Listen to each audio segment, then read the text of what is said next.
Okay, my name is Kim, and I'm going to talk today about graph neural networks to try to directly classify displaced events. So first, a little bit of background. So when doing beyond standard model searches for new physics, it can be interesting to look at long-lived particles and their decay. However, we can only detect these by looking at indirect signatures. So, for example, a high momentum muon or a high energy jet or so.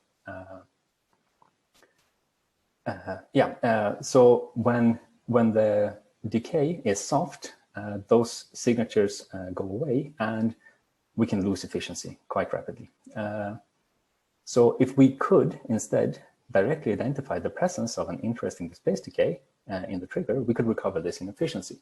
Now, there's a reason we don't do this, and that's because doing a full track reconstruction and a vertex reconstruction in a basic proton collision can be very resource intensive. So the idea that we'll be discussing today is to use classification directly on the detector hits to try to identify if the presence of such an interesting decay. And we'll be discussing this in a setting where we try to skip the track reconstruction and vertex reconstruction.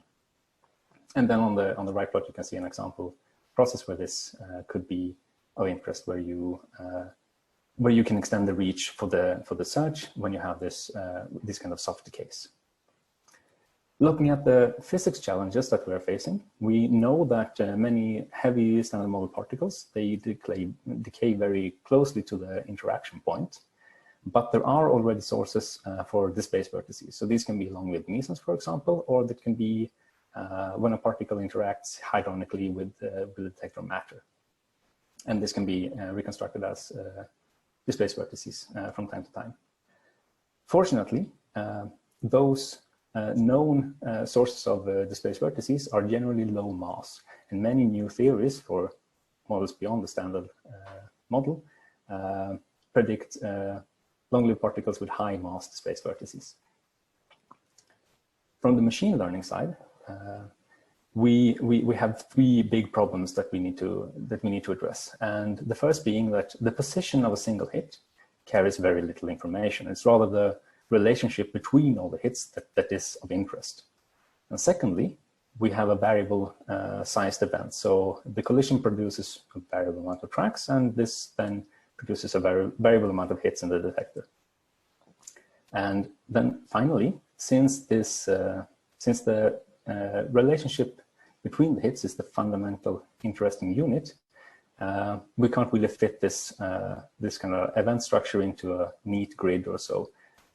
Rather, we need to dynamically adapt to the event on a per event basis. And this significantly limits the options of machine learning that we can apply to this problem. However, we have one promising architecture that could address these problems. And that is graph neural networks, and we'll be discussing here a particular kind. There are many versions of this, but we'll be discussing the kind that was introduced in the paper Interaction Networks, which demonstrated that such an architecture could be applied to do physics simulation and learn the physics of an n-body simulation.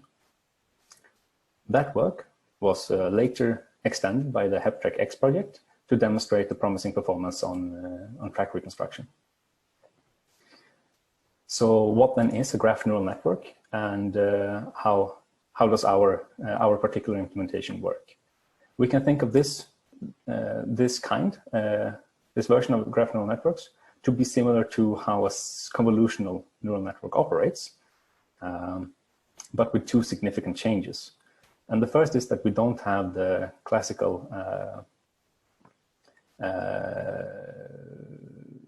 image-like input to the convolutional network, but rather we algorithmically build a graph structure to represent the layout of our event.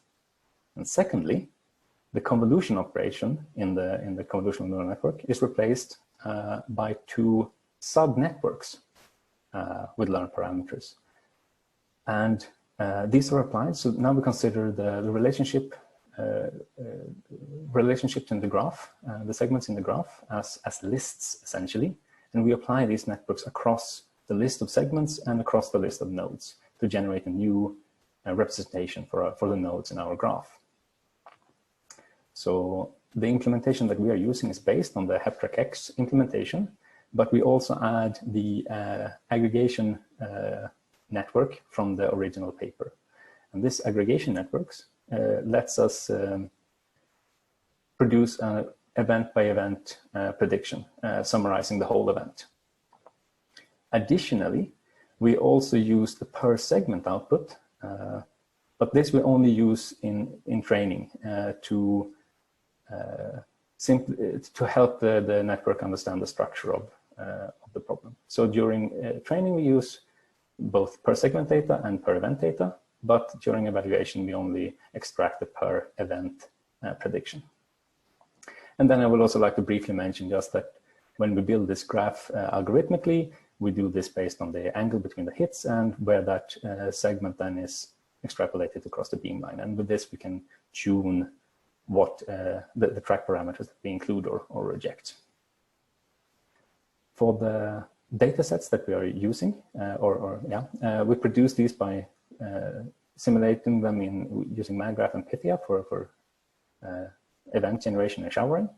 And then for the detector simulation and particle propagation, we use deltas with a custom module. So that custom module is inspired by the Atlas in a detector, but we idealize the description of it. So we use eyeglassed cylinders for the barrel rings and so on. And so we don't model any detector sensor elements.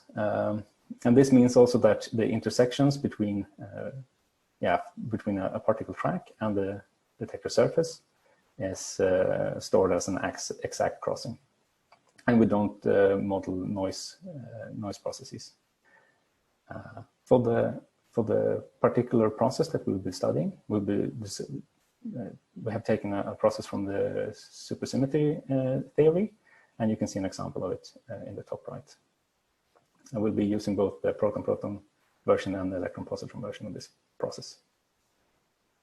So to evaluate the performance of our network setup, our network architecture on this data, we designed 3 tasks of increasing complexity.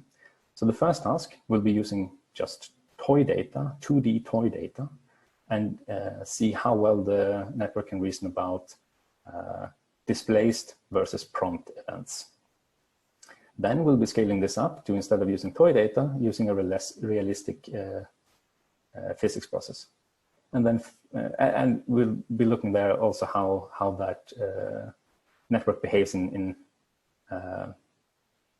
varying amounts of pileup. Finally, we'll be looking at how well this network can differentiate between specific types of displaced events. So if there is, for example, a supersymmetric particle in the event. For the first task, with the 2D toy data, we generate a primary vertex in the middle of the 2D detector with 10 tracks. And this is our background sample, essentially. For our signal sample, we then remove one of the tracks and replace it with a displaced vertex somewhere in the detector. There is no physics concerns being taken into account here. So there is, for example, no energy conservation. And in this simple setup, we can achieve an almost perfect separation, but we have a little bit of signal events in the background region. And if we then look closer to why we have that, we can see that in certain cases, and this is the lower left plot here, if we generate a displaced vertex that is close to the edge of the 2D detector, there will actually be no segment showing up from that vertex. So it looks to the network like a background event. Since this is a very simple setup, we will declare this now a success, and we'll move on to see how this scales to more realistic processes. So for the next task, we'll be using the same kind of classification task. So we will be differentiating prompt events with no displaced decays to events that have displaced the case, and we'll be looking specifically how the behavior changes as we increase the track multiplicity of the considered events. So for training, we'll be using the electron-positron version of the Ciardini process, and you can see an example of this event in the first plot to the right. And then for the evaluation, we'll be taking the proton-proton version of this process, and we will use that with and without pileup, and we'll be using a pileup of 10 essentially. One thing to note about the pre-processing down here is that we do separate pre-processing for the training and validation and the evaluation. So for the training and validation, in the signal sample, we separate decays, so there are only decays after a certain threshold. And this is to simplify the training setup for the network. In the evaluation, this constraint is not applied. Additionally, we limit the number of tracks, the number of hits per track. And this is this essentially becomes an approximation of doing a selection on the momentum of the track. For the results, we can see that the performance on the validation set, the leftmost plot, is quite good, but that performance then degrades as we move to more complex environments. Essentially, we can also, sorry, that was maybe a little bit quick, but we can see the same story being told by the rock curve here on the right. So essentially, we have the electron-positron dataset having very good performance that is then degraded as we move to the more busy environment. And that performance degradation is primarily driven by two factors. So as I said, we have a different, let's see, I got a message. Oh, sorry. Can I actually check this? I assume it's the warning for time, so I will just move on. So we for the signal, we have, for the training data, we separate the decays so that in the signal they are only located, we only have them after a certain threshold, right? So we remove events with the decays inside of that threshold.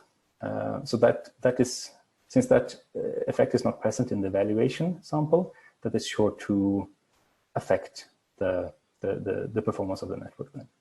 An additional factor is that the track multiplicity is different in these environments. So the electron-positron sample has about 30 tracks per event, while the proton-proton sample without pileup has an average of 7 times more. So that is actually very promising, that even in such a more busy environment, we can still retain that level of performance. So this indicates that with the retraining on the proton-proton dataset with an appropriate pileup level, we can recover this performance. For the final task, trying to figure out if we can target specific kinds of decays, we'll be changing the setup slightly, but it will remain mostly the same. So we will be using the same training data, but now changed to indicate whether there's a presence of a supersymmetry particle or not. And then for the signal sample, we'll be using the entire dataset for the proton-proton process, and we'll be introducing a multi-jet background sample, essentially. So for the results of that, we can see that actually most of the output is centered around a very high, a very confident output for both of the signal and the background samples. And this is also what drives the large drop in the rock curve performance, since most everything is concentrated around this high confident output. Now, there are indications that this training can be improved by increasing the capacity of the network. So we have been using one layer network for the different subcomponents, and with an improved, with increased complexity of those subnetworks, training might be improved. So just to summarize what we just gone through these past 15 minutes. So we have investigated the performance of graph neural networks on the online classification of displaced events. And we have shown examples that we can retain a small signal efficiency even in the presence of high background rejection. But there is still plenty of room for further improvements. And concretely, the next step that we are looking into is to do retrainings in the proton-proton collisions and increasing the network capacity. When this is done, we'll be considering a full detector simulation using a more advanced simulator. Thank you very much for listening, and that's my talk. Many thanks, Kim. Any questions to Kim? Please raise your hand. Okay, I have one to get started. You didn't say exactly what data do you pass to your network. Do you pass a list of X, Y coordinates or R5? Yeah, R5 Z coordinates. And Z coordinates, but it's in 2D. So the toy dataset uses the 2D detector, yes, but then for the but that's 1 and 2 in 3D. We use 3D, yeah. Okay. Yeah, I realize now this was not made clear, but yeah, this is why it's specified as 2D data for task 0, and then for task 1 and 2 we use 3D data, yeah. So R5Z in R5Z, yeah. Okay. Other questions?